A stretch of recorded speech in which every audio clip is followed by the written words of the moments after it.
This is the IELTS listening test. You will hear a number of different recordings and you will have to answer questions on what you hear. There will be time for you to read the instructions and questions, and you will have a chance to check your work. All the recordings will be played once only. The test is in 4 parts. At the end of the test, you will be given 10 minutes to transfer your answers to the answer sheet. First, you have some time to look at questions 1 to 4.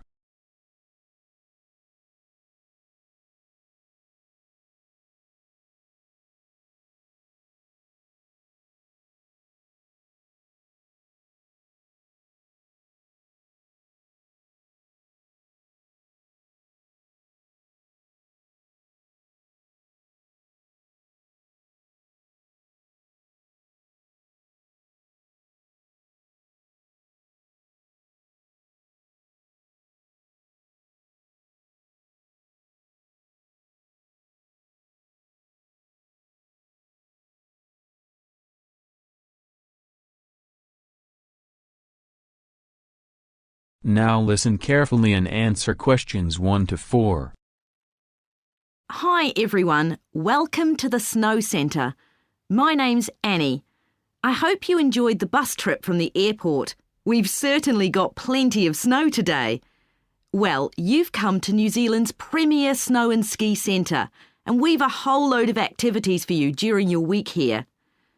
Most visitors come here for the cross-country skiing, where you're on fairly flat ground for most of the time, rather than going down steep mountainsides. There are marked trails, but you can also leave these and go off on your own, and that's an experience not to be missed. You can go at your own speed. It's great aerobic exercise if you really push yourself. Or, if you prefer, you can just glide gently along and enjoy the beautiful scenery. This afternoon, you'll be going on a dog sled trip. You may have seen our dogs on TV recently racing in the Winter Sled Festival. If you want, you can have your own team for the afternoon and learn how to drive them, following behind our leader on the trail. Or if you'd prefer, you can just sit back in the sled and enjoy the ride as a passenger. At the weekend, we have the team relay event, and you're all welcome to join in. We have a local school coming along, and a lot of the teachers are taking part too. Participation rather than winning is the main focus, and there's a medal for everyone who takes part. Participants are in teams of 2 to 4, and each team must complete 4 laps of the course. For your final expedition, you'll head off to Mount Frenna wearing a pair of special snowshoes which allow you to walk on top of the snow. This is an area where miners once searched for gold, though there are very few traces of their work left now. When the snow melts in summer, the mountain slopes are carpeted in flowers and plants. It's a long ascent, though not too steep, and walkers generally take a couple of days to get to the summit and return. You'll spend the night in our hut halfway up the mountain. That's included in your package for the stay. It's got cooking facilities, firewood and water for drinking. For washing, we recommend you use melted snow, though, to conserve supplies. We can take your luggage up on our snowmobile for you for just $10 a person. The hut has cooking facilities, so you can make a hot meal in the evening and morning, but you need to take your own food. The weather on Mount Frenna can be very stormy. In that case, stay in the hut. Generally, the storms don't last long. Don't stress about getting back here to the centre in time to catch the airport bus. They'll probably not be running anyway. We do have an emergency locator beacon in the hut, but only use that if it's a real emergency, like if someone's ill or injured. Now you have some time to look at questions 5 to 10.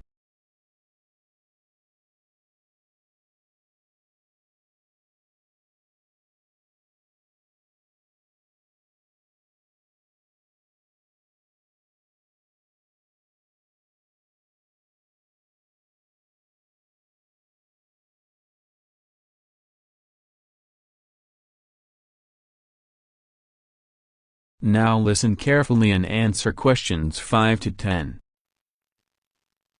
Now, I just want to run through a few company policies for our apprenticeship scheme with you. Most importantly, the internet. As part of your job, you'll be doing some research online, so obviously you'll have unlimited access for that. But please don't use it for personal use. You'll have your own phones for that. Some of you have already asked me about flexible working. After your probationary 3-month period, some of you will be eligible for this, but it will depend on which department you're in and what your personal circumstances are, so please don't assume you'll automatically be permitted to do this. I want to make sure there's no confusion about our holiday policy. Apart from any statutory public holidays, we ask that you don't book any holidays until after your 6-month apprenticeship has finished. Time off should only be taken if you are unwell. Please speak to your supervisor if this is going to be a problem. You'll be expected to work a 40-hour week, but there may be opportunities to do overtime during busy periods. Although you're not required to do this, it can be a valuable experience, so we advise you to take it up if possible. Obviously, we understand that people do have commitments outside work, so don't worry if there are times when you are unavailable. As you know, we don't have a formal dress code here. You may wear casual clothes as long as they're practical. And the only restriction for shoes we have is on high heels for health and safety reasons. Comfortable shoes like trainers are preferable. There's a heavily subsidised canteen on site where you can get hot meals or salads cheaply. Snacks and drinks are also provided, so we've decided to introduce a no-packed lunch policy. This is partly to encourage healthy eating at work, and partly to stop people from eating at their workstation, which is unhygienic. Okay, moving on to... That is the end of section 1. You now have half a minute to check your answers.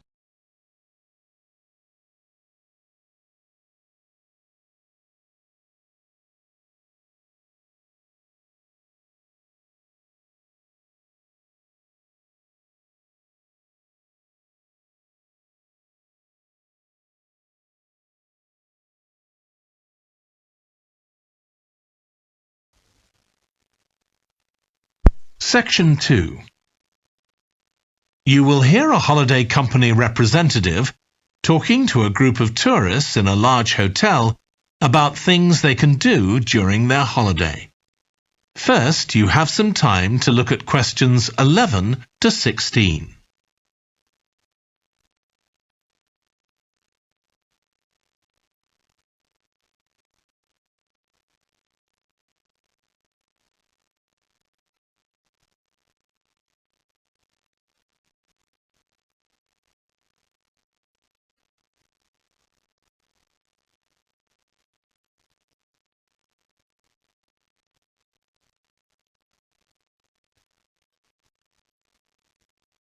Now listen carefully and answer questions 11 to 16.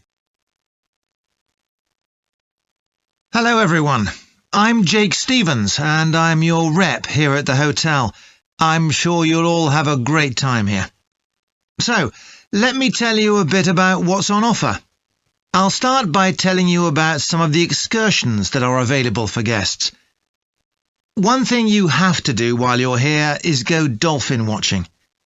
On our boat trips, we pretty well guarantee you'll see dolphins. If you don't, you can repeat the trip free of charge. We organise daily trips for just €35. Unfortunately, there aren't any places left for this afternoon's trip, but come and see me to book for later in the week. If you're energetic, I'd recommend our forest walk.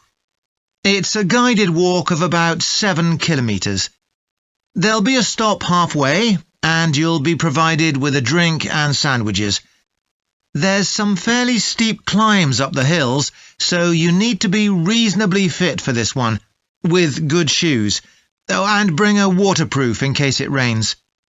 It's just €25, all inclusive, and it's every Wednesday. Then on Thursdays, we organise a cycle trip, which will give you all the fun of biking without the effort. We'll take you and your bike up to the top of Mount Lana and leave you to bike back. It's a 700-metre drop in just 20 kilometres, so this isn't really for inexperienced cyclists, as you'll be going pretty fast. And if it's a clear day, you'll have fantastic views. On our local craft tour, you can find out about the traditional activities in the island. And the best thing about this trip is that it's completely free.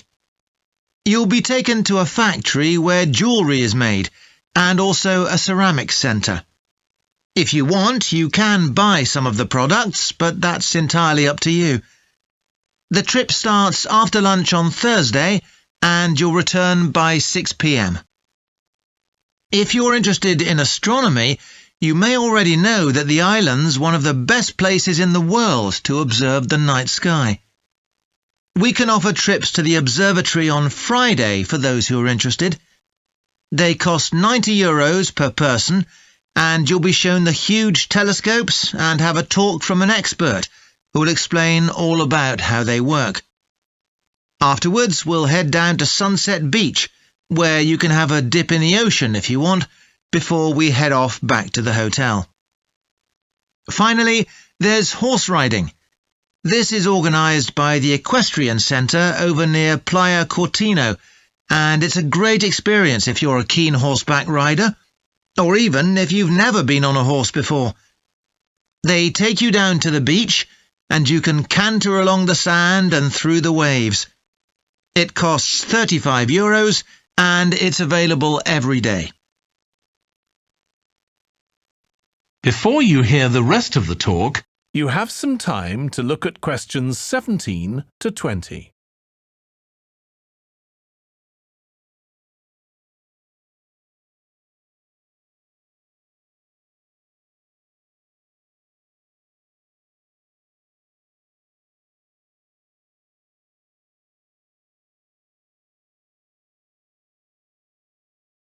Now listen and answer questions 17 to 20. Now, let me tell you about some of the people you need to know. So, as I said, I'm Joy Parkins, and I decide who does what during the day and how long they work for. I'll be trying to get you to work with as many different people in the kitchen as possible, so that you learn while you're on the job. One person whose name you must remember is David Field. If you injure yourself at all, even if it's really minor, you must report to him, and he'll make sure the incident is recorded and you get the appropriate treatment. He's trained to give basic treatment to staff himself, or he'll send you off somewhere else if necessary. Then there's Dexter Wills. He's the person you need to see if you smash a plate or something like that.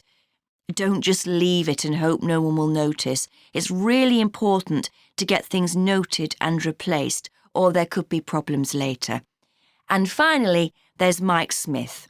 He's the member of staff who takes care of all the stores of perishables. So, if you notice we're getting low in flour or sugar or something, make sure you let him know so he can put in an order. OK, now the next thing we need to cover. That is the end of section 2. You now have half a minute to check your answers.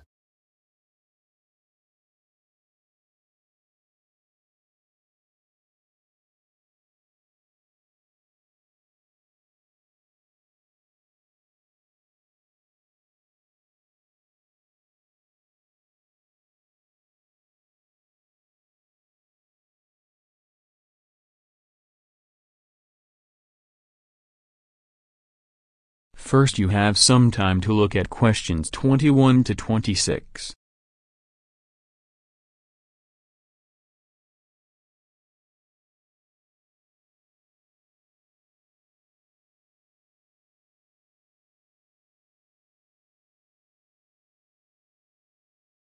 Now listen carefully and answer questions 21 to 26. Good morning and welcome to the museum, one with a remarkable range of exhibits which I'm sure you'll enjoy. My name's Greg, and I'll tell you about the various collections as we go around. But before we go, let me just give you a taste of what we have here. Well, for one thing, we have a fine collection of 20th and 21st century paintings, many by very well-known artists. I'm sure you'll recognize several of the paintings. This is the gallery that attracts the largest number of visitors, so it's best to go in early in the day before the crowds arrive. Then there are the 19th century paintings. The museum was opened in the middle of that century, and several of the artists each donated one work to get the museum started, as it were. So they're of special interest to us. We feel closer to them than to other works. The sculpture gallery has a number of fine exhibits, but I'm afraid it's currently closed for refurbishment. You'll need to come back next year to see it properly, but a number of the sculptures have been moved to other parts of the museum. Around the World is a temporary exhibition. You've probably seen something about it on TV or in the newspapers. It's created a great deal of interest because it presents objects from every continent and many countries and provides information about their social context, why they were made, who for, and so on. Then there's the collection of coins. This is what you might call a focused specialist collection because all the coins come from this country and were produced between 2,000 and 1,000 years ago. And many of them were discovered by ordinary people digging their gardens and donated to the museum. All our porcelain and glass was left to the museum by its founder when he died in 1878, and in the terms of his will, we're not allowed to add anything to that collection. He believed it was perfect in itself, and we don't see any reason to disagree. Before you hear the rest of the talk, You have some time to look at questions 27 to 30.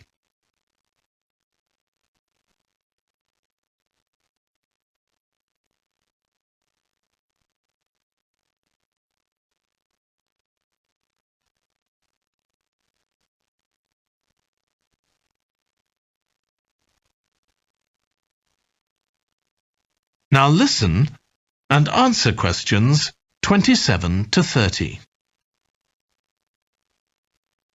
Can I tell you about a few people in the band who I'm finding it quite difficult to cope with? I'm sure you'll have some ideas about what I can do. Go ahead. There's a flautist who says she loves playing in the band.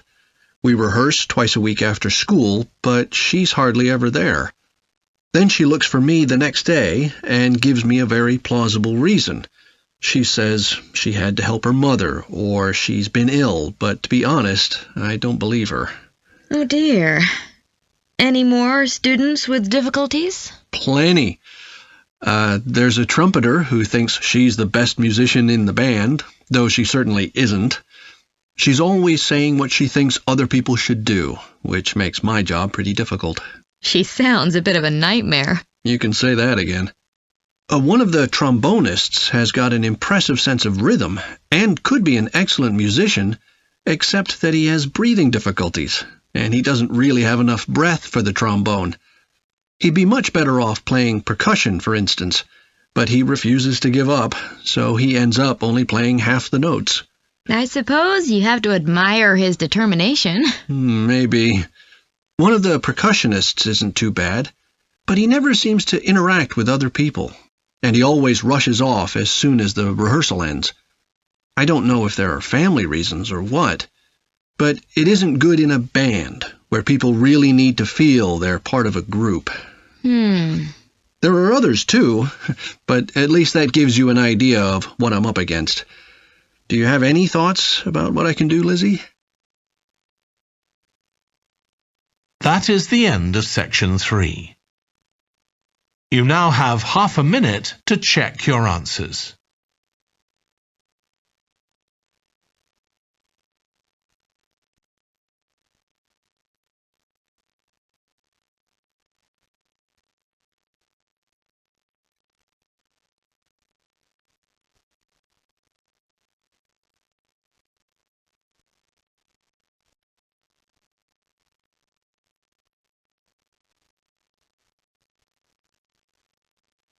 Now you have some time to look at questions 31 to 35.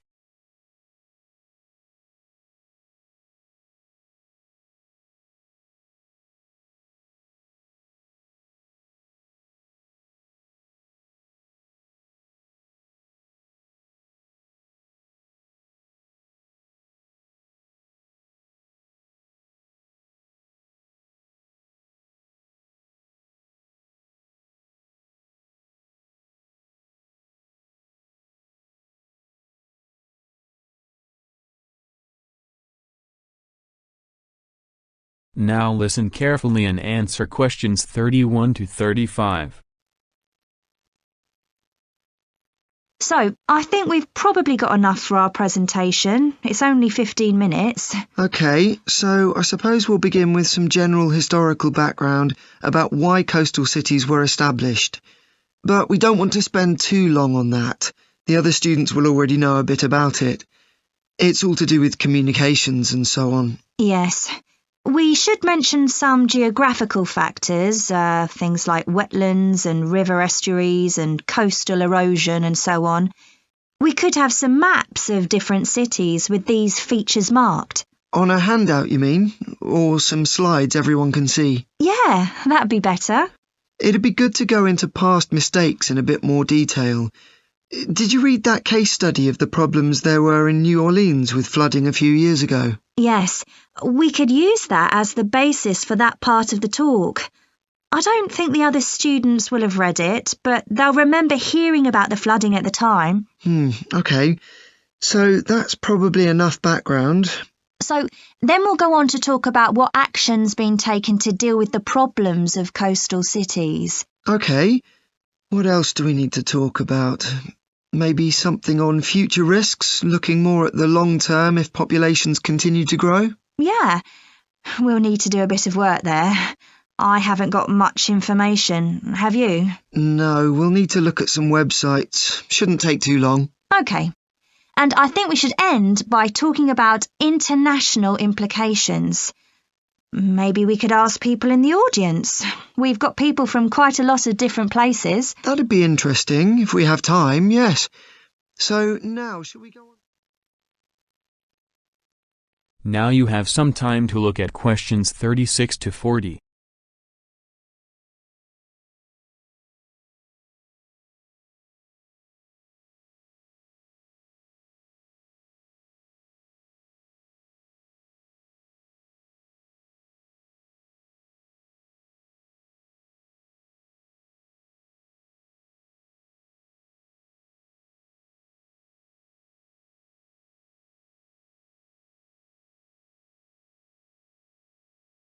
Now listen carefully and answer questions 36 to 40.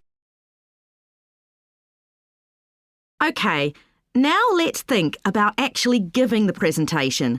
You've only given one before, if I remember correctly, about an experiment you'd been involved in. That's right.